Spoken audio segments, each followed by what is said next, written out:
Say, I'm Mike Harrell, and today I'm talking to Brian Bland, right? That's how you say your name, Brian Bland. Yeah, like the diet. Right, and you're and you're which province are you in Canada? You're in Ontario. Is that what it is? Well, I mean that's. Are you in British Columbia? I started from Ontario, but I took the wagon train west. You know, in about '66. Actually, I took a car. The wagon train had already passed through. Couldn't catch that, but in about '66, and I've lived out here ever since, with a couple of years back there again, and yeah, so I'm out in BC now. Okay, and we're going to talk about Sasquatch and all things Sasquatch and not about footprints, scat, or foot casts or hair samples. We're going to talk about what it is to be friends with Sasquatch. Well, yeah, you know, the funny thing is that in where I'm from, in my area of BC or whatever, it's you know, it's like a rainforest, and the forest floor is like a moss carpet. And tracks, I mean, tracks are really not that hard to find there. Find tracks all the time, but I've actually only cast one track in my life because I'm not really that interested in tracks. I see a track, I get excited, and it's neat. And you know, it's all of that stuff is neat. But it you know, at a certain point, and it wasn't that long into my journey, like everyone says, their journey, so to speak, that, you know, I found out that it's not about trash. I want to find out what they want because they're communicating with me. Well, let me ask you. Let's kind of start as a story. What was like the first time that you kind of went, aha, wait a minute, there really is a Sasquatch, or oh my gosh, what was that? What was the very first time when that happened for you at the beginning? When I knew they really. Yeah, it was like like there's no Sasquatch, it doesn't even hit your horizon, and then all of a sudden, well, there is Sasquatch. When was that? I don't think it was quite that cut and dry because even as a kid, I was always interested in the books, you know, like the Yeti and the Himalayas, all that kind of stuff. I've always been fascinated with it, and I've always been drawn, like when I'm driving through the mountains, you know, there's lots of forests in BC or whatever, like provincial forests and just forests of all kinds or whatever, everywhere. So I was always constantly looking out my window, trying to see something or whatever. Constantly interested, but what happened was in 2012 I was walking my two dogs, my little Chihuahuas, Sparks and Ladybug. Ladybug's passed on now. What a wonderful little soul. But I was walking them on the dikes, and it was weird. Like, looked up into the mountains, and something was. I just had a feeling. It wasn't like a feeling like, you know, you get a feeling like I want, you know. It was like a, you know, with our experiences now, we understand what that feeling is like. But it was a pull to go up to the mountains. It was the first time I felt it. Like, I've got something that's calling me up there. I've got to get up there. You know, I have to get up there. There's something that wants me to go up there. So, you know, that kind of led to, even before that, I was looking on the internet or whatever, like, you know, constantly. I work in a job where I have a lot of time, graveyard. So I was looking at Sasquatch sites or whatever, and then I, you know, so I saw a guy called Randy Randy So Brisson. you're saying your first really change, or it was to feel a pull to go to the woods, and I Yeah, think that's significant because that means you were whether you call it inspiration or download or those urges. To me, that's absolutely. you have to understand that people get urges. Everybody who's studying Sasquatch or researching Sasquatch, they have these urges, and sometimes it can be so strong that it drives these guys crazy, and but it definitely is compelling when you find that urge to really know what's going on and what's happening and is it real. Well, it feels completely different than just a thought. Maybe like it's like a real compelling. You just know it. I mean, it's hard to explain to somebody who hasn't experienced it, but it's yeah, it's very compelling. Absolutely. And then what happened? Well, I got a hold of this Randy Brisson guy, because I found out. I think it was on Bigfoot Encounters. I think Bobby Short ran it. I guess she's passed on now. Bless her soul. But I was seeing this guy Randy Brisson, and he was like local to me. He lived like in the same town as I did. And I was seeing his son and himself were finding footprints and Sasquatch stuff. Local to me, not that far away. So I was on Facebook at the time, and thought, yeah, I'm going to send him a friend request. So I did, and you know, took him a couple of weeks. I guess he was getting all kinds of people sending him a friend request or whatever, but he accepted it and found out we were local. He gave me his phone number. We started talking, and then we went out to the woods, and pretty well right away, from day one, things started happening. Like as soon as we got on the path to where we were going, this is very important for me because this is a teaching tool for me. They worked with me, and I still really appreciate, and like they still work with me through glyphs. A Through lot of glyphs. a lot Through, of my education from, like, if you want to call it, from kindergarten to whatever grade I would be at now, because I associate it with an education, has been done with glyphs, like some really meaningful. Oh wow, like amazing things have been taught with them. So well, that's unique to that's kind of unique to you that you feel your most important uh sort of your most important teaching is with glyphs. Like everybody knows about glyphs pretty much. But well, that for was you for you to have that inspiration, that kind of like knowing about glyphs, I think that's really significant. That's very special. well. I mean, I've kind of like I'm looking at it from the spiritual aspect now, and about the universal, the big connection picture and all that. I mean, that's where they kind of evolved me to now with downloads or whatever. I can say it, right? I mean, we know what they are and how they feel, whatever. But the glyphs are still a big part, and yeah, they're just done some amazing things with them. Like I can't even begin to tell you the stories and stuff they've done with them. They've actually had them disappear, changed them right in front of my eyes and stuff like that. You've had the glyphs disappear or the Sasquatch? Well, both, but in this, what I was telling you right now was that I've had a glyph, well, not actually disappear, but I've had one right in front of me, and I took a picture of it, and then turned to my left to look at something else, and turned back, and it was significantly changed. Significantly changed. And, For people who don't really understand what glyphs is, this is an example of one kind of a glyph that they use. There's many kinds of glyphs. It's almost like stick writing, and this is one that they gave me in Miami on the sidewalk. And people who know Sasquatch know that this is like obviously was them. well, I mean, that's one of the most common ones they have, wise. They use a lot of wise. I've Yeah, seen. the reason what I understood about this, what I got from this is, two beings into one. This you and I are one. That's kind of what one message. I'm sure there's a lot of other ones. Well, let me tell you something, Mike, that's interesting. I've had, had some arguments with people over this. Or not arguments, because I'm respectful. I don't argue. Try not to argue. But a lot of people say, what do the glyphs mean? What do they mean? What do these mean? They want to put a blanket meaning on them. There may be, to them, there may be a meaning. I mean, some of them are not for us. There may be a meaning to them that is universal to them as the Sasquatch people. But it's making myself comfortable here. But for me, they customize them. They have telepathy. They can put a thought in your head. They can read your thoughts.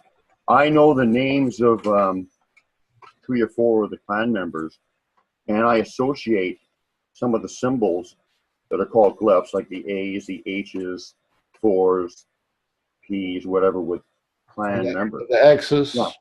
The X I associate with welcome, friendship. So they make their messages for me with the understanding what I understand them to mean.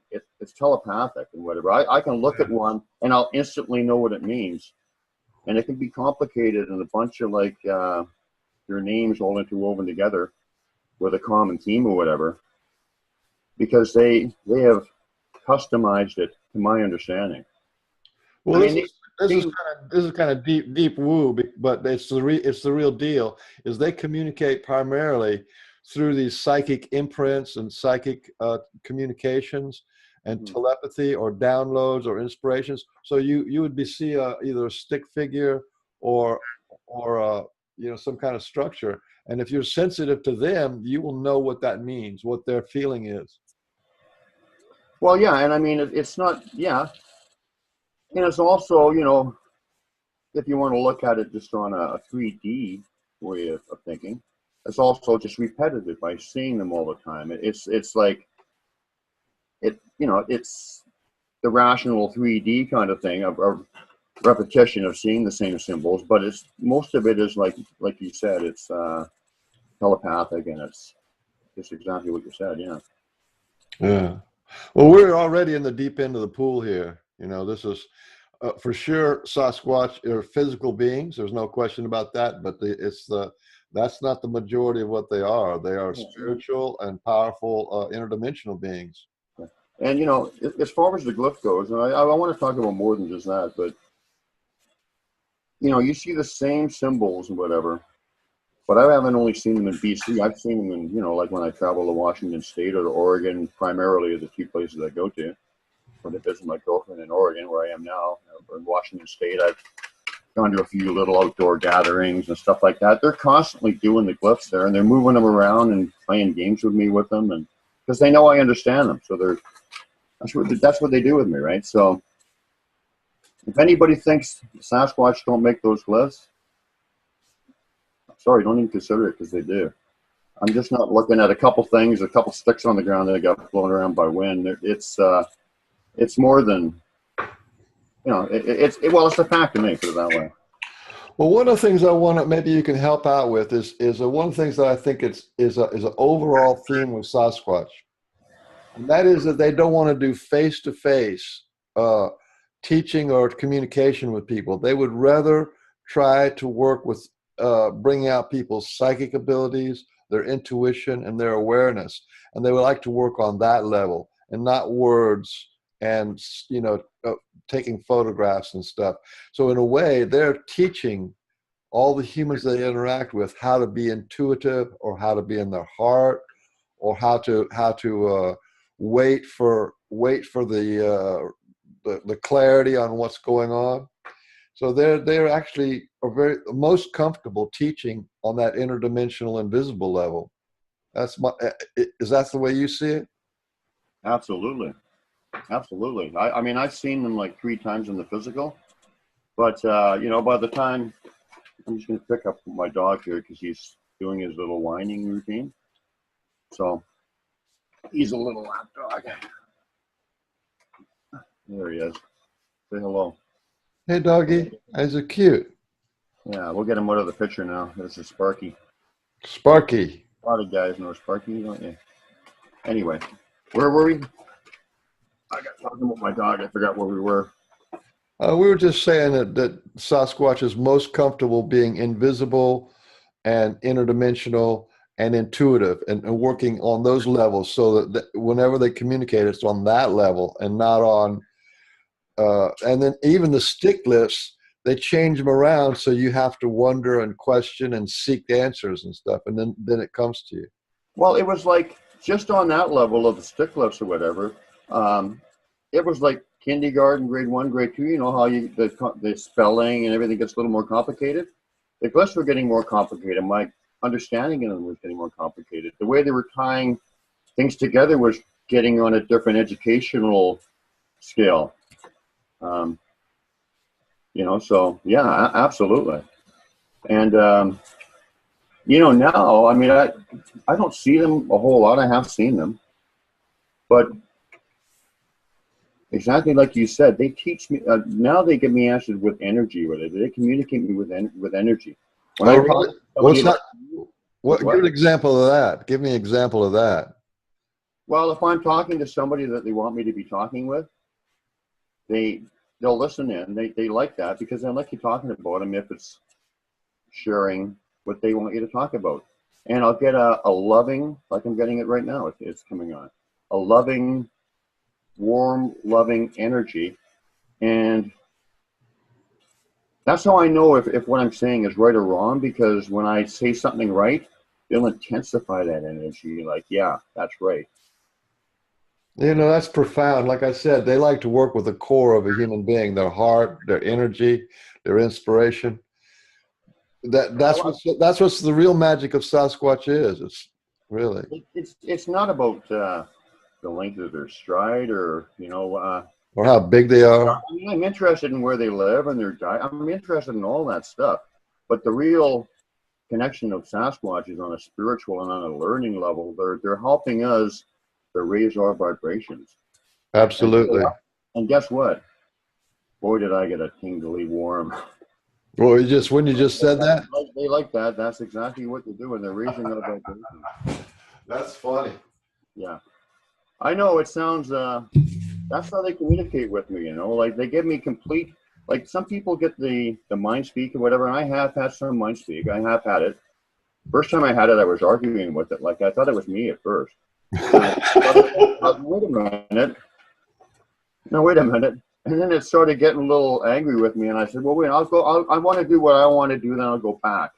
I've done that a few times, actually. No, well, I only did it once because they started messing with me after that. Yeah, they'll make fun of you. Well, no, they started like poking the entire area that I went to. It sounds bizarre. I couldn't find it, like a gifting tree area. I went there where I said, I'll come back and do what you want after I do this.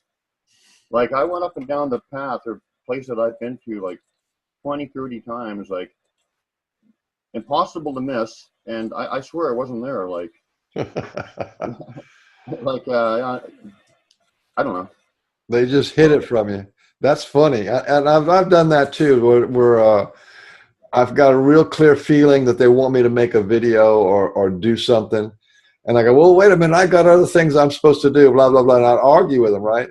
And then my inspiration to do what I wanted to do kind of dissipates. And then I get into a little slump, and then I go, okay, I'll do it, you know? And then you do it, and all of a sudden the energy's back and everything's okay again.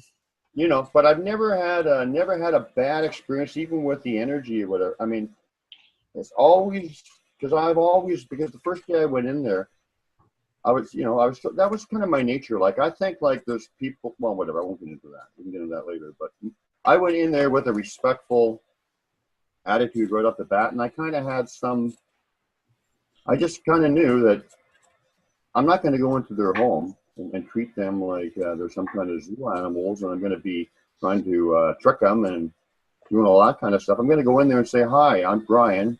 I'd like to introduce myself to you. And that's probably just who I am anyway. I kind of just kind of knew that. That's how you have to do it. I think with any kind of animal, even something that we consider to be below us, which is crap, but you know, you have to show respect. You show respect to something, you're going to get a respectful response. And you're going to get a response. Yeah. From any animal, any tree, anything living, water, everything. I mean, I've heard stories of people, matter of fact, you know, the Sasquatch bring people to you, and then they have the opportunity if they want to learn something or whatever, but they do bring people to you. They set people up, they introduce people to each other, like, that's the beauty of it, eh? You know, like They are big on friends of yeah, friends. So yeah. if you have if you like you and I are friends, or actually we have friends in common, and it's because we have friends in common. As far as I can see, that's why we're talking together. It was just like one or two comments on some post on Facebook, and now here we are talking. Geez, my head is just like buzzing with energy. Like, Yeah. but you know, I've had that with a few people, but I mean, they're liking this because I'm talking to them, and they just want their love and what their message and whatever to get out, because you know, as our vibrations are raising, they're helping us, because that's what it's all about. It's not about it's not about me. It's about we. It's about connection. It's about oneness. It's about changing the way we are and evolving. You know, it's about letting go of the ego and all that stuff. Yeah, and it's not about trying to grab from them, steal from them, take their pictures, hear their sounds, and grab, grab their scat. It's not about that. It's really about, what can I do to help the Sasquatch with their message, with their agenda, with what they want to do. Which, as far as I can tell, they want us to love the Mother Earth, take care of the forest, and evolve spiritually. That's their agenda, which really needs to be our agenda, to evolve spiritually, take care of Mother Earth, and love each other. Well, I mean, you know, any evolved species or star nation or whatever, that's the way they are. They don't have that. They understand the concept of oneness, and they're not like And they don't have possession. interdependence. They don't have greed or a monetary system, or they're all like together. They know about that connection of everything and whatever, and that's why, you know, like, I mean, I thought this early on, and it's still kind of a simple concept or whatever, but more evolved than that, I suppose. But it basically is you know, like the Sasquatch and these star nations who working together, sometimes in conjunction, sometimes separate or whatever. But it's in their best interest to bring people like us who are having our vibrations raised into a higher consciousness and understanding. And we certainly are changing. I mean, I know even in the last year, even in the last few months, it's like I'm not even the same person. It's to their benefit, because as one, we affect each other. We affect everything, right? So I feel that's an important point. We affect everything, and I feel like what happens with Sasquatch is they take human beings who they interact with, and whatever I'm feeling, whatever you're feeling, they amplify that and send it out to the rest of humanity. I really feel like that's happening. So my little inspiration, or my little thing I want to do, or my little love for Sasquatch, or love for the tree, they take that and amplify it and kind of vibrate it out. I think that's one of the things that they're doing. And your love for Sasquatch and nature, and your transformation, and you want to help everybody, and they amplify that. I can feel it from I want people. to help You everybody. can feel it from people on their posts. If they're I want to help people buy for free, though. You know, right? Like, I want to talk about it and maybe plant a little seed in somebody. You know, like, I don't want to be like put on a pedestal or think this guy. Look at the level this guy's on. That's crap. There's no such thing as levels. But you know, if we have an obligation to talk about stuff, if you know, it's an obligation, right? Yeah, the other thing is that we're one of the reasons why I'm really glad to talk to you is to be public about transformation. You talk about the ETs. It's pretty much been shown that interacting with the ET people, 80% of the people who have interactions on any level with the ET people, their life improves, their health improves, their outlook improves, their faith in spirits improves, their love for nature and a fellow man improves, compassion. And it's the same thing with Sasquatch. The people who are actually having heart to heart, friend to friend with Sasquatch, everything about their life gets brought up to another level. The way they communicate, what they care about, everything gets elevated, gets more heart centered. Well, the thing is, I don't want to dwell too much on that right now. But you know, we're talking about the piranhas that feed on us and the lower vibrations. Yeah, that's a real deal too. I mean, when our vibrations are raised, that's when like we start thinking like magic and everything happens or whatever, because they can't reach us in our true selves or whatever, where we're really supposed to be. that's when it starts happening, right? So I mean, yeah,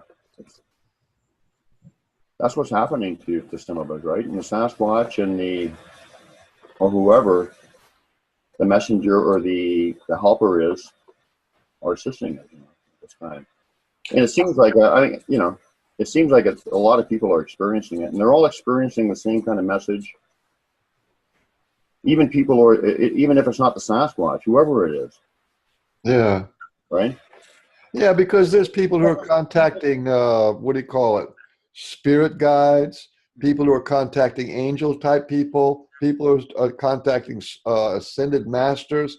There are people who are having out of body experiences. There's literally millions of people who've had a near death experience, gone to heaven, had all these powerful experiences, and come back. I mean, it's sort of like we're getting it from all sides. But the reason why they're having the same message, I mean, the same thing, is because it's the same message. Because these people, or these messengers are, like, it's the same message. Think about it, right? Yeah, and the transformation is the same for all these people: the near-death people, the star people, the Sasquatch people, all that. It's the same. I wanted to tell you one quick thing, just kind of how the one really momentous kind of moment for me is when, like, I heard some rustling in the brush. This is when the universal thing started kicking in, right?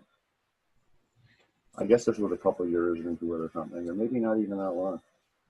But I heard some rustling in the brush, and at that time there was a female that was kind of hanging around, had an interest in me, and I had actually smelt her sweet floral perfume. Like, it had a really sweet, beautiful scent.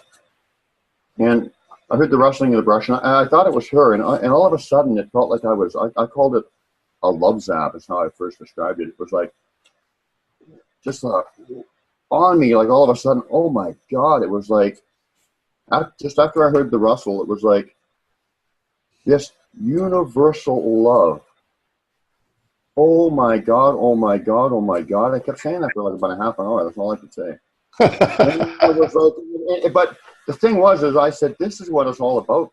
We're all connected. We're all, like, it wasn't just this universal love and this beautiful love that on a, yeah, I'm saying level again. I want to say level, on a different understanding than I had.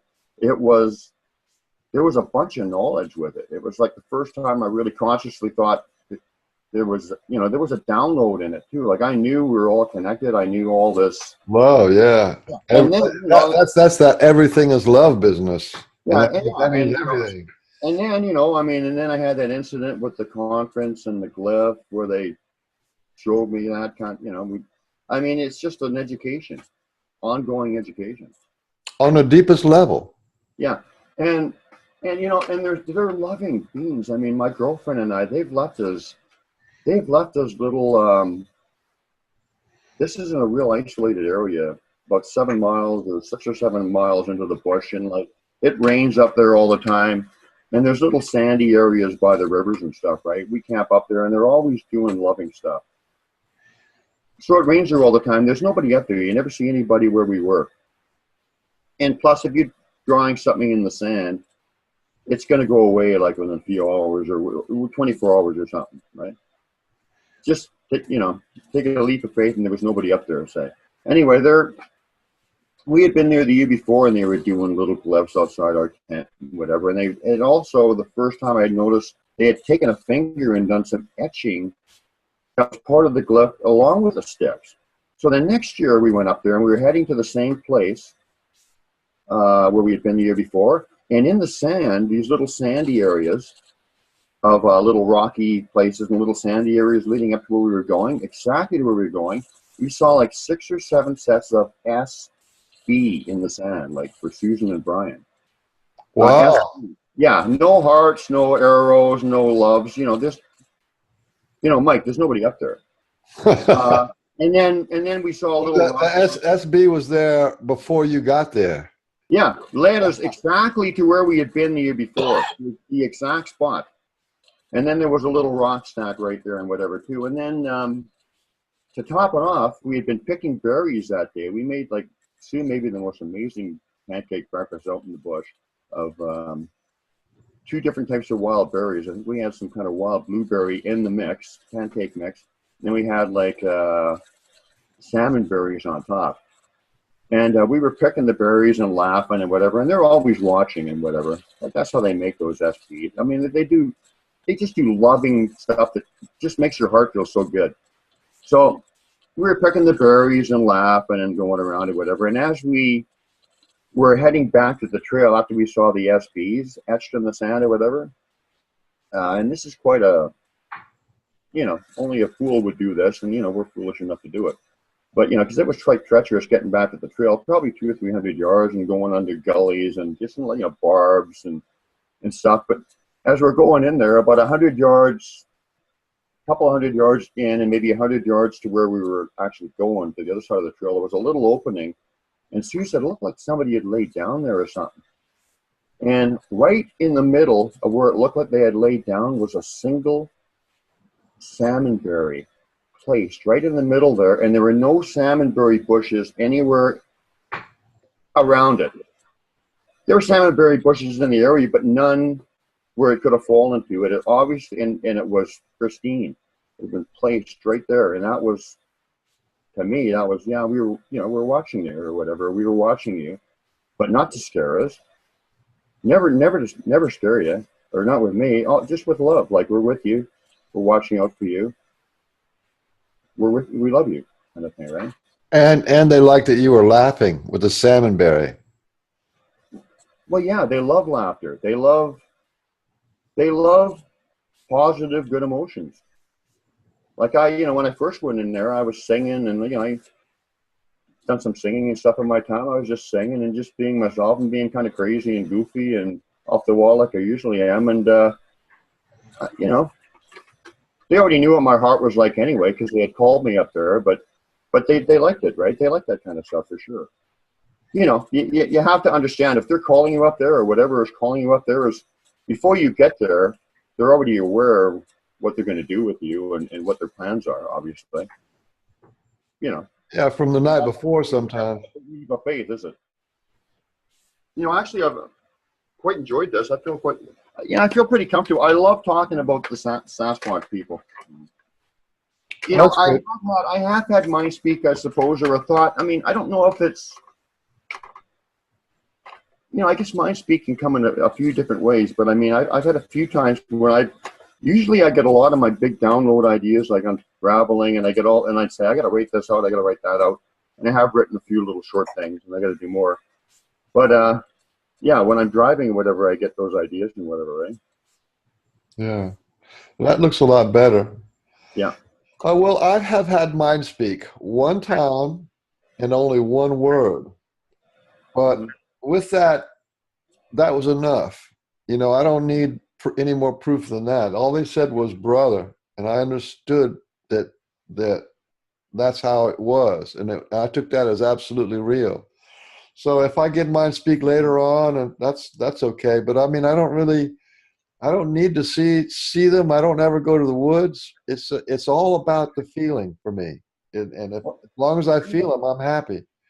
Yeah, it is a feeling too. Definitely, it's the energy and the feeling. But I think, in the sense that if mind speak is, it's an idea, and it's not your thought, and it just comes into your head. I get that all the time, right? Like, you get a thought that that is not yours, and you get to recognize what it is. I suppose that's mind speak, and then some people get an actual different voice. I've also had that a few times, but for me, it's usually a whole, because of the download thing or whatever, it's like a whole big idea. Like, I have the big complicated idea all put together for me without, like, me having to do the homework kind of thing, right? Yeah, well, in terms of downloads, I get downloads from God knows where. I mean, that's the whole, what do you call it? The whole spiritual realm seems to be open to me, and anybody wants to stick something in there, it's like I'm like one of those little computer slots. They just stick something in, and I go, oh. So I know there's the angelic realm and ascended masters and the Sasquatch people, and there's a whole lot of people who will give me inspiration. So that's been happening pretty much all my life. Another thing they'll do is I'll be driving somewhere, and they were doing this. I think this was just part of the the lessons or whatever, they do different things in different phases. Then they then they don't have to do it anymore, except occasionally because you know what it is. It seems like they drive a lesson home and then they'll only use it occasionally. But they were always telling me, like, in my head where to go. Like, I had 3 or 4 different areas where I would go, like same general area, but different little areas. I call it different names, and they would tell me where they wanted me to go and whatever. And I remember one time, like I was kind of stubborn or what. I hadn't been there in a while, going to another place, and driving up the road, and I had my heart set on going to another area, and they practically almost turned the wheel. It was so persistent. Like, you are going here, like, and I, turned the wheel, and I went up the path where they wanted me to go, and it was not that far up the path. I saw like a perfect, and I'll show you the picture of it sometime. It was a perfect direction glyph, like just a perfect little peeled sticks with an arrow and a little stick, a direction stick on it. It's really quite beautiful, and right beside it, a really nice footprint. Oh, they'll do that all the time, like, no mistake about that. No, they do that all the time, like, they'll do that quite often. I've seen that maybe a couple dozen times. A big bulky glyph, usually nothing real fancy, but something that stands out, and then right beside it, one single footprint. That's for us, eh? Like, this thing about saying the glyphs are for me or whatever, that's not a conceit thing or like I'm a special thing or anything at all. It's an education thing. If they do customize them for you. That's how they've been teaching me a lot. So when I say they're for me, it's not because I think I'm special. It's because that they are for me. When they are for me, I agree. And anybody who sees a glyph, that glyph is for them specifically. It's not just random. It's not just random something they run into. It's specifically for them. You know what? I agree with you, and I know for me that's definitely the way it is. I agree with you. I do agree with you. However, some of them appear that they do them for themselves too. So I guess I just worry about the ones I know are for me because I know what I'm dealing with, right? The ones that aren't for me, I just admire them. Yeah, let me ask you a question. This is a good question that I have had. Is like, I try to be cool and everything, right? Because I'm, big ego. I want to be cool. But then I hear about other people's experience of Sasquatch, and then I get envious. I get Sasquatch envy sometimes. I wish I had that, and I wish I had that experience.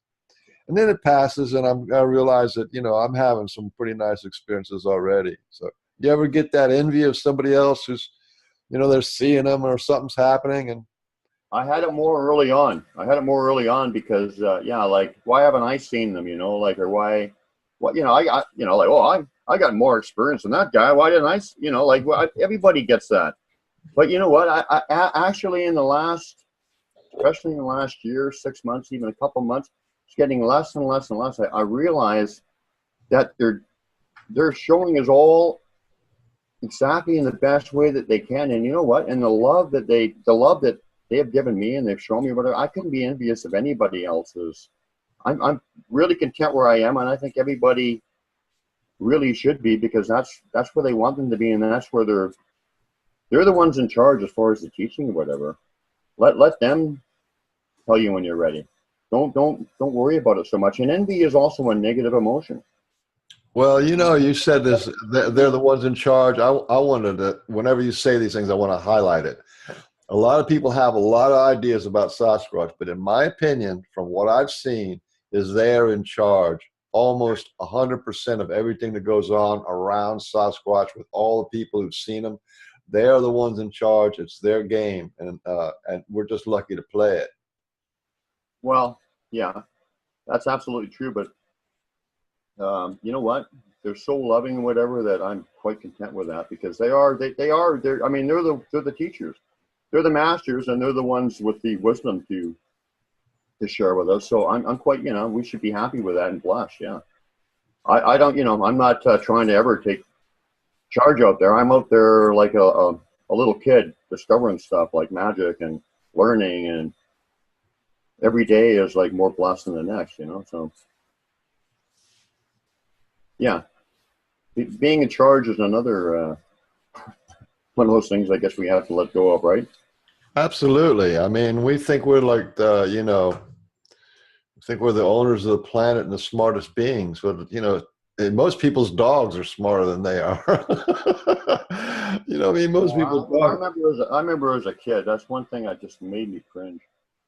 So I love dogs or whatever. You're looking at dogs, one of your own dog's eyes or whatever. They got little souls and whatever, and you see some buddy, and you look at them and they really mean it. Like they just don't get it. They just. And sorry, if you don't want to be critical, but it hurt me. Let me put it. I couldn't understand it when somebody. I couldn't understand it. I'm not criticizing them when somebody would say, "Oh, it's just a dog or something." Like a dog went through a horrible death or somebody killed. Whatever, something really terrible, and they would just look at it like it was just a dog or something. I said, "Just a dog, man. That's a beautiful little soul." Yeah, that's a big issue in this world. There's the heartless people just not in their heart. They don't connect to anything, and so it's just the starving people in Africa. It's just the people in Puerto Rico, and or it's just the people in Houston. It's just this kind of a heartless thing that's going on in the world. And that's one thing that I hope Sasquatch really helps with is opening human hearts. They're trying to raise our consciousness because I don't know. I mean, talking to you, I think you're feel a lot of the same way I do. I mean, I know how I feel. I know, like I just met 3 weeks ago Lee and Mick. They feel the same way. Wonderful people. I guess you're going to have them on tomorrow or something, right? Yeah, if the internet gods hold out, I'm going to have a nice little talk. But I mean, they bring people into your lives and they enhance them because they're family and because you're meant to meet. And that's how they work. They work through love and they work through connection. They work through family. That you want to hear something really weird. And I mean, I've had a lot of people tell me this. Some people say that a lot of us that are connected have Sasquatch blood in us ourselves. So I kind of think that could be true too. Repeat that, please. A lot of the people I've talked to, a lot of different people, connected people, think that we actually have Sasquatch blood in us ourselves. And that's one of the reasons they're calling us back. I feel that's a good, strong possibility. Reasons why we're different than other people, right? Like, I don't know. Like, when I was a kid, even as a little kid, I said, "What am I doing here? Why am I different? Why don't these people understand me?" And I was talking to another friend just the other day, and she basically said the same thing. Like, a lot of us thought that way. Like, we were brought into this world a little different. Like, why are these people different than me? What are we doing here? Or what am I doing here? I don't belong here, kind of thing, right?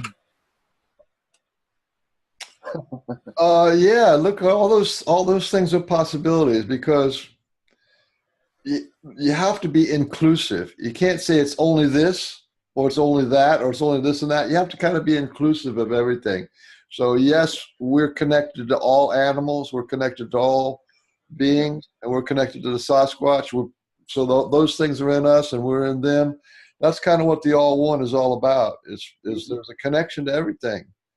Yeah, so, one thing I wanted to stress too is I'm not just making these wild theories I'm throwing out there. I'm not saying everything I'm saying is true, but I get the energy that they are. And I don't think that when you're connected to them and let you get too far off the track if you're representing them. That was the thing that I wanted to tell you too. They have told me also, and once again, it's a privilege, nothing about me, that I represent them everywhere I go. So I have to speak the truth. And other people have been told that too, like ambassadors, like your series that you're talking about, I guess. The different ambassadors that represent them or whatever. But yeah, I don't know. Well, there's an old Indian saying. It goes something like, "You have to believe in the river that you're swimming in." You swim in this experience of Sasquatch, and you have to believe in that. You can't doubt it. I mean, because it's okay, maybe one time, but when it goes month after month, year after year, of the same love, the same connection, the same pull, the same inspiration. You have to believe that that's the reality. I kind of lost my track of what I was saying. Is so when I go, when I say these far out or nutter, my friend likes to say nutter, things or whatever. They're not really, because it's all education and whatever. And you recognize like the energy, you recognize, it's just like a big education. So when you've come to a certain point or an understanding, or you're talking about that, it's kind of like you've been brought up to that point. It's not like, yeah, you know what I mean. Yeah. Um, yeah, it's like school. I mean, you just don't say, geez, maybe they do this or whatever, but it's kind of like you've had the different little lessons and different little examples and different illustrations, different people saying something, different people brought into your life, a different documentary you watch, always something that confirms it. Always these different so-called coincidences, which are not, there is no such thing happening. You just know, right? It's not like, yeah, you know what I'm talking about.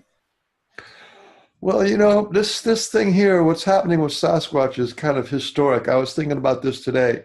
This is the first time in human history that a similar species, but a separate species, but a similar being to us, but it's a non-human beings are actually making contact all across the world.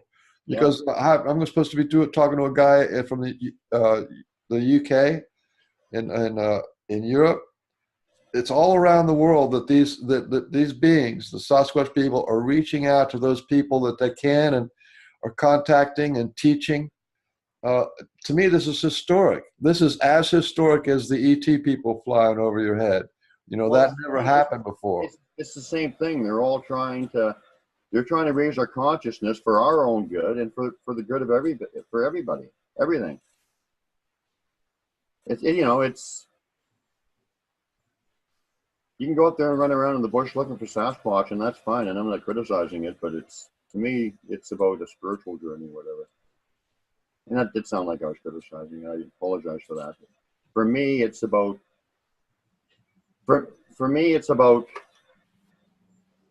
yeah, what we're talking about, because that's the important thing to me. It's a big picture message they're putting out. Yeah, that's right. They're giving the big picture to individual person, one-on-one. That's a profound thing. And the positive energy, gets a little better and better, bigger and bigger and bigger, and eventually,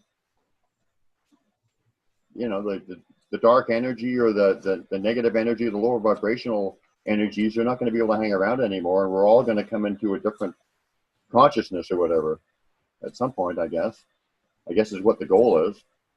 I mean, we have to evolve to that. We can't go on with this hating and fighting and all the negative. I'm in this box. I don't like you because you're in that box, and always finding ways to separate when we should be coming together. We're always finding ways why we don't like somebody. Always finding ways to throw a negative out there. It's just like second nature, and it all affects everything. And as your vibrations are raising or whatever, you realize, you want to send more, and it's not like a magic pill, but you start feeling like you want to be more positive, whatever. And then when more people become aware of that, that's what they want. That effect, then our consciousness is going to evolve to a higher level as a human species, and we can evolve. We can take the next step, be more responsible or whatever, or more. If that was the right word, but you know what I mean.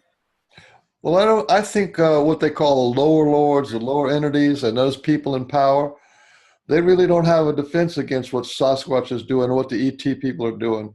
When people start opening their hearts and really having to care for Mother Nature, care for their children, care for animals. I don't know how many people that I've seen who are connected to Sasquatch that are also into animals' rights. They want to, for animal, cats and dogs and cows, and it's just all life is valued. They don't. There's no defense against. There's nothing that the lower lords can do. Like you say, the piranhas that are eating people. Keep us like distracted with wars and like this all this negative stuff. they can't have control of us once the vibrations are raised or whatever. And I mean, it's going that way, and that's what's happening. So beautiful. I think so. And people, I've had people say stuff like, demonic, whatever, this kind of thing. Like, uh, there's no way that this kind of universal, beautiful love and this light that I feel, and I know others have described feel, I just cannot see that. I don't think the laws of the universe could allow that to be coming from a demonic or a negative source. I think there's only there's got to be certain rules to the game, and I don't think that amount of trickery would happen, not with this much light and this much love. Well, So, you said the word demonic, and I want to grab onto that word. I just did an interview with this guy named Michael the other day, and I'm talking about from different people's perspective. I mean, yeah. but I guess there are negative energies. But go ahead, Michael. Yeah, in my opinion, some people get to the point where because of their faith or their beliefs, they're trying to, if they can't fit a square peg into a round hole, then they've got to separate from it, or they've got to disregard some of the. They can't. You got to go in with an empty slate. Yeah. Because your faith and your beliefs are going to be challenged, and if you want to hang on to your faith and your beliefs and your religion or whatever, that's fine. But this is probably not for you because you can't fit a square peg into a round hole. So they're going to challenge that. Yeah, but there's a lot of people out there who want to kill Sasquatch. They think that they're evil. They think the Sasquatch are going to kidnap your children, and it's just a hot mess out there. And there's even TV shows about killing Sasquatch. That's like saying be a modern TV about going out and shooting American Indians in the prairie. So it's crazy. Like I said, I've never had a bad experience with them. It's all been all loving, all absolutely beautiful. Like, geez, I sound like I've got flowers in my hair. But you know what I mean? It's because I've put that out. And I mean, I guess if people are, if I come to your, now I think they've got a higher understanding. I mean, and they're not, I guess they could be assertive in certain situations or whatever. But I still also think they have a higher understanding. They're gonna have to be pushed. I don't think they're looking for trouble over there. But I mean, but the thing is if I came to your place, said, "Hi, Michael, how you doing?" Shook your hand, said, "Take my shoes off. Thank you for inviting me into your house," or whatever. Our interaction moving forward is going to be pretty decent. And I came around, like kicked your door in, cameras going, like like you was some, like some circus animal or something, then the relationship is not up to probably never gonna happen, right? Yeah, like a cameraman coming in your house and say, I'm going to go to the bathroom and take pictures of your daughter taking a shower. Well, no, but what's that? That's what it's like. It's like trying to catch a naked lady with a camera or something. Who wants that? You don't go into somebody's house and shoot pictures of their family naked. Well, they're just people. They just want to be treated.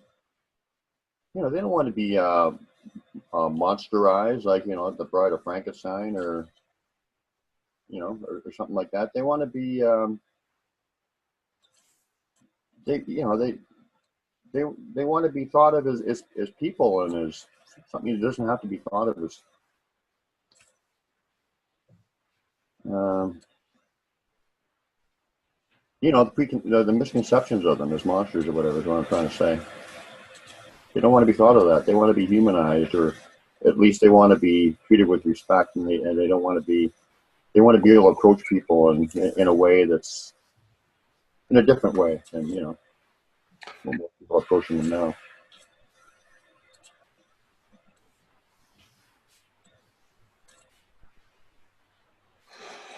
A lot of people don't understand that Sasquatch are real intelligent, and some of them can actually write. I found this little post on Facebook, in one of the groups, of a message that the Sasquatch said, and I think I'm going to read this and put it on screen share. They wrote it. Yeah, they wrote it. I think they wrote it, or somebody wrote it as that they wrote it. It says, can you see this? Yeah. It says, some say men want to kill us. We are not the Elohim, not the Nephilim, not evil spirits. We are the first people, seed of Adam, not of Cain. Learn good the old ways. Time is short. Sash come last war. We all will be safe in the woods. You know, that to me, that sounds very much like what the Sasquatch are saying. They don't want to be seen as the Elohim or the fallen angels. They don't want to be seen as evil spirit or the Nephilim. You know, they're very much part of God's creation. You know, there's like all the animals on this planet. They're very much part of this Mother Earth and part of well, you know, I've only had experience with the Sasquatch people per se, but I mean, you know, some of these aggressive ones or whatever, I've heard a number of different people say there are other kind of, you know, beings that look a lot like the Sasquatch, that some of them may have 6 toes, 4 toes, whatever, that are more assertive or whatever.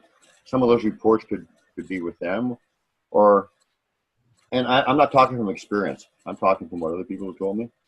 But, and the other thing too is like, just basically, you know, I mean, they're going to give you, you know, basically what you give them, right? I mean, treat them with respect and kindness and that kind of stuff, and that's how they're gonna treat you, basically. I agree. I think I'll take it one step further. They will give you what you're looking for. If you're a researcher and you're looking for a wood ape, you're going to find a wood ape. If you're looking for some Gigantopithecus, you're going to find Gigantopithecus. If you're looking for a primitive human, then you're going to see a primitive human, you know, or a wild human. So whatever you're looking for, the Sasquatch will show you. That's where you start, and then they'll take it from there. But to me, it's like I saw them immediately as very high spiritual beings, and so my interaction with them has always been on a spiritual level and a heart level, and I've never seen them as inferior at all. Not even an ounce of inferior to humans. In oh no! Most ways, they are superior spiritually to humans. Yeah, have you ever had a bad experience with them? Never. There you go. Well, I mean, why would you? You haven't given them any reason to want to treat you like that, right? Yeah, I mean, there's some things I don't really. I can't. You know, I've heard a lot of. I guess we've all heard stories of them being aggressive or whatever. But like I say, what were you doing to make them that way? You know, what were you doing? Were you doing something aggressive, or were you doing something, you know, like? That's what I'm saying. If you're full of fear, then they will make you even more afraid, you know. And if you're full of wonder, then they'll give you more wonder. Whatever you see is what they give you. Well, I'll give you an example of that in almost like in the physical, in a way, how they will present themselves to you in a way that you can understand or whatever, or what you're ready to understand or whatever. And I've heard this same story, the exact same story by another friend of mine, except it was different people and different animals. But it was basically what happened was the same. One person was ready to see what they saw and one person wasn't. So I was camping with a young friend of mine for a couple of nights or whatever, and on the way back, we're walking down this path, and it's a forest path or whatever. It's probably as wide as you know, the double doors that go out to like a patio or whatever. Like, they're pretty wide. They're maybe, I don't know, 4 or 5 feet. Yeah, but double. I don't know. I'm going to say maybe this path was maybe 12 feet across. So we're walking back, and maybe, excuse me, 20, 25 feet in front of me, not that far. I'm looking straight ahead. 3/4 of the path Nothing, nothing, nothing. The last quarter, fully materialized, I saw a Sasquatch, dark brown in color. Back of the head, shoulders, muscles. I mean, it was 100%. There's absolutely no doubt about it. I saw it, and it walked off in behind a tree, and then up into the bush or whatever, like on the mossy carpet or whatever. And it was pretty sparse though, where it walked off the trail. So we were up there within about 20 seconds looking. But the interesting thing was, is I said to my friend, "Did you see that Sasquatch there or whatever?" Like it was, kind of like surprised a little bit, not scared. It didn't really scare me. Startled maybe when it's been loud or whatever, like unexpected. But anyway, and he said, "You mean that little dog?" He saw like a little Toto kind of dog, right? And he thought it went, and he saw it run up off into the bush too. And like there was nobody around, like there was nobody behind us, coming from behind us, because this was quite a ways into the bush, and there were a few people coming up the other way the next morning because we had spent the night, right? But this is still pretty secluded, and we asked everybody, was there a little dog? There was no little dog anywhere with anybody that we saw. There was no little dog there. But he saw a little dog because that's what he was ready to see, right? And like I said, we were up on where we could see up pretty clear for quite a ways up that slope of the hill going up, that mossy slope. And the Sasquatch wasn't there, of course. And there was no dog there. That we would have seen the dog if it was a dog. So that's an example. He was ready to see a dog, but he wasn't ready to see the Sasquatch. So that's how he saw it. They can do that with birds and whatever too and stuff, and animals, right? And they can, yeah, there's something about them being interdimensional where they can actually affect your eyes. And, they, whatever it is, that like we take light in and it scrambles around our brain and we actually see the picture in the back of our brain. And they can do stuff where they can make you see what's not there and make you not see what is there. And that's a completely different thing than them actually being interdimensional and being able to disappear. And the ETs do the same thing. You can hear when you talk about people who've been taken by the ETs, they'll see somebody who looks like a plumber, or they see something that looks like an owl. They say, "Oh, I was an owl," but it was, it was a 3-foot tall owl. And then, people see things like that, or 5 people will be out looking at and they'll see a craft come down over the tree level, right? But only 2 people will see the craft, and it'll be right at the tree level, like a half a mile away, and the other 3 people won't see it at all, even when it's pointed out to them. So it's like when you're ready, and so there's a real strong connection between what the ETs can do and what the Sasquatch can do. And I'm saying that as far as I can do, I made a list one day of about 17 things, including walking through walls and doing healings. Everything that the ETs can do, the Sasquatch can also do. And we can do it once we get our vibrations up. And there's many healers can do those kind of things too, remote healing and psychic contact and all kind of stuff. People who open gifts, there's people who open your gifts, and that's where they want us headed, and that's where we are headed, and that's why this is going on right now, and that's why they're assisting us. That's why it is. I mean, there's no question about that in my mind. Yeah, to understand Sasquatch, you pretty much have to have a little bit of the big picture. There's something bigger going on here. Well, they're part of the big picture. Otherwise, if they weren't part of the big picture, I don't even think they'd be involved with us right now. That's what they're here for. Open some of us up to the big picture.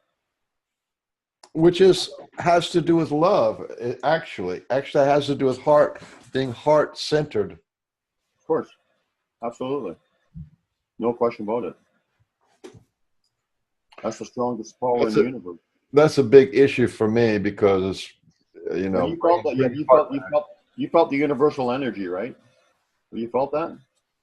Absolutely. The ground of being, what is the whole ball of wax, is absolute inclusivity and unconditional love.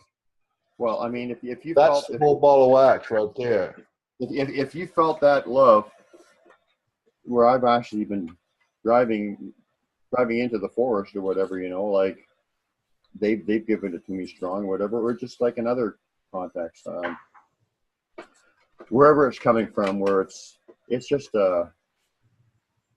it's just love on a different understanding, whatever. It can just bring you to tears. It's so deep and so like there's just like a big picture understanding with that love. It's like, it's big. It's not.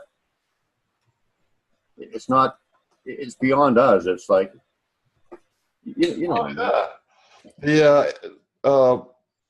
The Hindus have this. The Hindus have this saying. It goes Satchitanand, right? Mm-hmm. And that means truth, consciousness, and bliss. Sat Chit is consciousness, and Anand is bliss. And what that means is the truth is the consciousness of bliss, or bliss is the true consciousness. So that's what it is. With this powerful love that you talk about, this life transforming, or the thing that comes down low, the thing that is the missing piece, that is truth, consciousness, and bliss. So the truth of consciousness, the truth of life is bliss, is love, the highest form of love. So, Yeah. and that's what Sasquatch are good at. They can do that. They open people's heart, and people are devoted to Sasquatch, and they want to help Sasquatch and protect them. Yeah. But they also have that little like everything's been some lessons or whatever. Even the initials in the sand are lessons or whatever, because they show you what they can do, and then you start to think about how they do it, and then the pictures and the puzzle pieces starting to come together, and down the road you realize why or whatever. So it's all a big lesson, but I still maintain that a lot of the stuff they do with the people they love and they're really connected to, they do just because they love you. Like some of the stuff is just so personal and so like, like I'll show you them sometimes, but I've had a few glyphs that were laid out on, like it looked like a display with like bark on the bottom and like ferns, and it was like almost like in a flower shop, like somebody would lay out a nice arrangement, a floral arrangement, and then a beautiful glyph with a powerful personal message on it. And and when you see something like that, it's just like your heart is so full of the love and whatever. It's just like I've been brought to tears by seeing that. It's just like it's emotional. So it's about teaching, but they also have a lot of love, and they share it with the people they love. I think it's a kind of like there's like a kind of healing too. Absolutely. Because this love just melts the dramas and traumas and the ills of the soul, really. And they really want us to heal and evolve. Yeah, absolutely, Mike. Absolutely. That's what it's all about. Because it's good for them. It's good for them. It's good for us. It's good for the whole. Yeah. And Mother Earth. Mother Earth's been taking a beatings for a long time. Yeah, but Mother Earth's been here a long time. She'll be here for a long time in some capacity. I think so. I mean, I think so. I mean, I wouldn't worry about Mother Earth in the long run. I mean, she'll survive us. Can we survive? Can we listen to what the Sasquatch are trying to tell us? Can we listen to what the universe is trying to tell us? Can we get to that vibration so that we can help everything, right? Well, the Aborigines, I heard this quote, a really good quote the other day. The Aborigines in Australia, they have this thing that they say, whatever you do to Mother Earth, be prepared to do that to your own mother. So, yeah. And that's really what that's the mindset that you have to be in, that we can't just be raping and pillaging and poisoning and burning and polluting, and just making just a hot mess everywhere we go. It can't be that way anymore. It has to be. We have to go back and restore the marshlands, restore the rivers, restore the aquifers, and protect the forest, because that is our mother. Yeah. Yes. Absolutely. Yeah, it's pretty simple. We're one, so start treating each other good. Why if people, it's like, isn't that the definition of insanity almost? If anybody, people will tell you, well, we're all connected, we're all one, and then you see them like, well, I don't like this guy, and blah, blah, blah, and all they're doing is, I'm not saying anybody in particular, I'm saying in generality, and then you would like send all these negative things out there. Well, how are you figuring we're all one if you're going to be, if you figure on the concept of all one, why would you be hurting yourself, in a sense? Isn't that the definition of insanity in a way? Yeah, I mean, if you really have that understanding. that really is lower realm thing, stuff. That's, you know. No, I realize it is. And that stuff gets diminishes more and more and more as you get into the higher vibrations. But I mean, stop and think about it. It really is. It doesn't make any sense if you think about it. Why would you be doing that? But it is. What's actually going on out there is scorched earth, is a war over earth, and the bad guys are losing, and so when instead of losing, what they're going to do is try to kill as many people and pollute, and it's like a scorched earth policy. That's what it's like, an act of war. What's actually going on earth, with America in the lead, is the fracking, the polluting the air, the polluting the water, genetically modifying the food, poisoning the medicine, the vaccines. It's just like on every level, and the economy, making everybody into these debt slaves. On every level, it's sort of like a scorched earth policy. We're at war, only we don't know it. They never told us that it was an undeclared war. And I think this is not human. This is not a human thing. This is off-world, lower lord kind of stuff going on. Yeah, well, I mean, and the thing is, like we were saying, once your vibration raises, they can't get at you or whatever. That's how we win the war. So when people say, like that old cliche, the best way you can change the world is by changing yourself, really, that really does apply here. It really does. The vibration raises, you're going to influence other people by talking to them. Like, I mean, I'm talking to you. Some people might see this interview. Some people might see you talking to somebody else on the same subject, or people talking about it. It plants seeds. So, that's how we're winning the war. That's how we're winning the war, by our vibrations raising one by one, and they're losing for sure. I agree, and to me, Sasquatch are like I say, it's historic and pivotal. They're right in the middle of it. Oh yeah, they're like because they understand the oneness, the connection. They understand how it works, and they're assisting. I think, yeah, of course they are. They're in it with a lot of other beings that are on a higher understanding than us. A different understanding. And protectors of the earth. That's what they're really teaching. If you look at the Sasquatch, they're protectors of their mountain, of their area. Their teaching is about connection and oneness, though, too, because that's natural. You can't help but be that way. It's dual, right? If you get the bigger picture of it, then being that way is, you have to be that way. You can't be any other way. I think it's just like so ego. It's just like with the ego thing, is your vibration raises more and more and more. The ego kind of gets a little less, and the we concept comes a little more than the me. You lose a little bit, as your vibration raises. It's the same thing. Well, that's a good point, because you can't really do this from the outside in. You can't say, you can't dictate, you can't get the government to change the water, or the government to change the sky. No, it's inside of each individual person. When their heart opens, when their consciousness raises, then that's what we're being changed from the inside out, and that's what's revolutionary. I've given up on the news and stuff for years. I actually never really watched it. It's negative and whatever. I don't want to watch that. I want to be detached from that. I can't really do anything about that. But now I realize that, where I am now, that just what we're talking about, you can do it by changing yourself.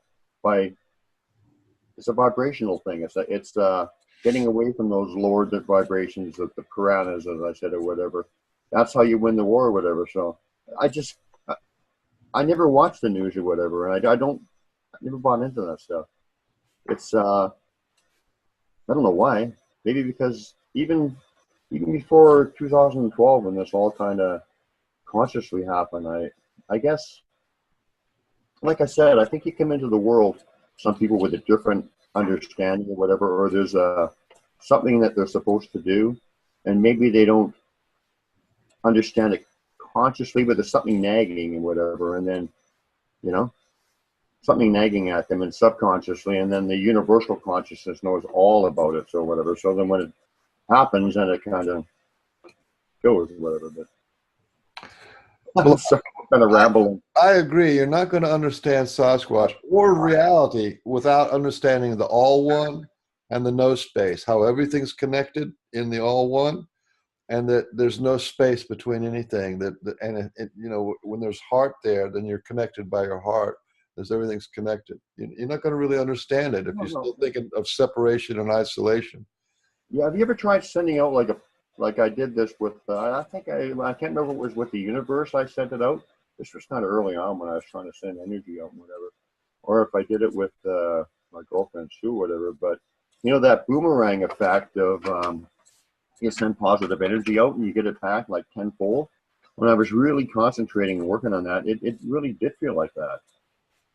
It really does, and you know it's. I've been trying to tell a lot of people or whatever, and like I said, I just want to share. I'm not like just want to talk about it, but you know, you send people are always negative, or talking negative. This is negative, that negative. A lot of those people are sick all the time, and they can't figure out why or whatever. But when you send positivity out, your vibrations are higher. You visualize positive outcomes. You send positive energy out.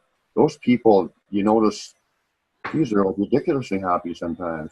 So it's just kind of proof of it right there. It's just right before our eyes. It's so obvious, but it's just like, well, there's that illusion there, of like the piranhas or whatever, I guess. But I mean, but if you think about it and you look at it, and to me, it's obvious anyway. Is it? Yeah, you know, all you ever really experience is yourself. There's nothing outside. So whatever affects you on the inside, whether it's looking positive or connecting or caring, that is all you. There's nothing out there. Whatever's out there has to come in through your eyes, through your ears, through your mind, and then scramble around. So you only experience you. You don't experience anything out here. Even when I touch something, that feeling is actually inside me. It's not outside there. So, and that's where the change has to be, is when people change. You know, that's from the skin in. That's where it's really important. So whether you're sending out good vibrations or you're thinking positively, that's still the internal change that has to happen. Yeah, because I don't know. I mean, you know, like the old sayings that we used to hear our mother and them say, you could think saying being so negative, you're going to make yourself sick. Well, there was some wisdom behind those words. And literally, when you know, think about it and talking about what we're talking about now, I mean, it's actually true, right? Oh yeah. A lot of wisdom behind some of those old sayings. So I'm gonna wind it down here because we're a little bit over an hour. And I just wanted to ask you just to kind of focus in on, if you could think of your life before Sasquatch and then think of your life now, and tell me how the kind of significant changes or subtle changes that have happened since 2012. Well, like I said, I think some people have been brought into this world and they did have a different understanding, whatever, and that's why they thought they were different or whatever. But so I kind of always been a little bit like this, but they've just really like educated me with a lot of knowledge and enhanced some of the stuff that I had or whatever, I think, to begin with, like my compassion for people.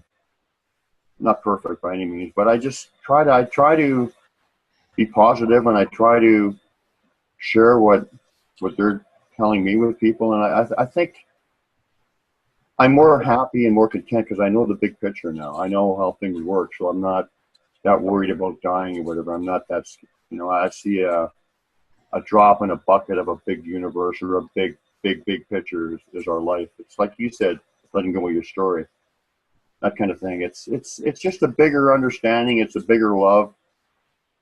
It's I don't know, does that make sense? It's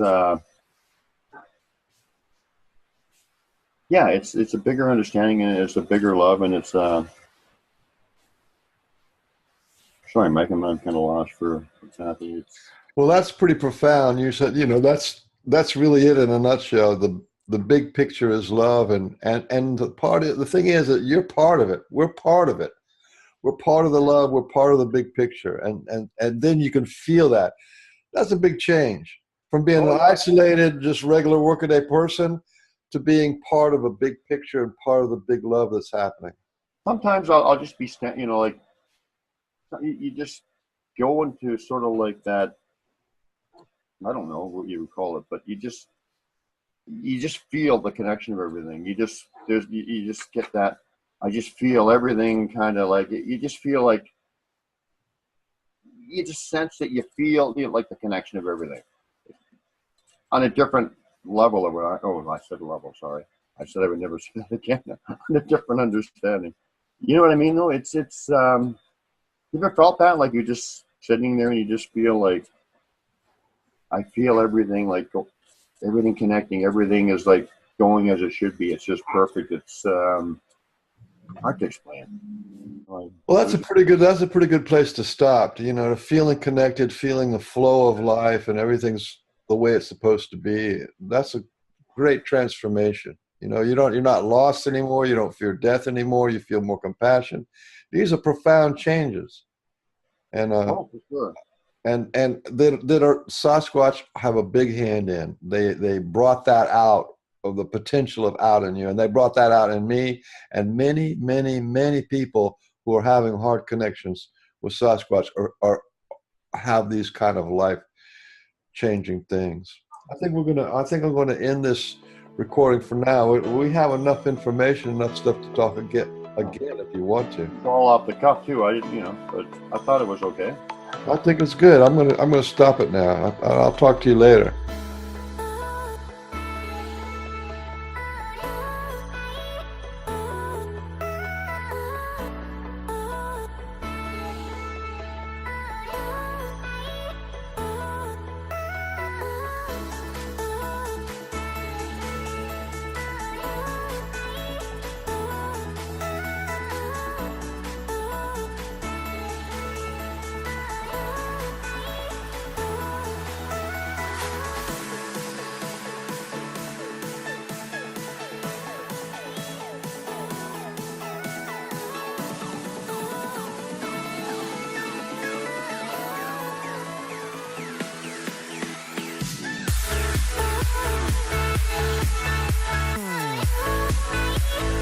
So, I'm gonna get another shot from back there. You know that video I got at home, Brian, of the ones I found in the mud? Yeah. It's the exact same bunch, same kind. I think it'll show up. I can hardly see it in the sun though. Oh my goodness. It's, in spite of it looking small, it's not. It's bigger than my glasses. Oh, it could be. It's 7 or 8 inches. 8, yeah. Well, my foot's an 8, and it's smaller than mine. For someone with that small a foot that weighs that much, let me stand beside this one just to show you definitively that that's 200 pounds. Yeah. And I'm not sinking in. Yeah, you're 200 pounds, not making a mark. And I'm going to take my foot away. Yeah. So what the fuck was that? Pardon me. That that track weighs like 400 pounds. Look where it starts here. Look how tiny that is. Whoever laid down this track weighed about 400 pounds. Look at my foot. My foot's an 8. Look. There, exactly there. I'm just gonna get a picture of the track. Yeah. Oh. You're in size 8, Randy? Yeah. Interesting. 8.5. Can I? Okay. Well. So that's about a 7, 6.5, 7. Well, there's got to be more tracks. Maybe some more over here. Just over here.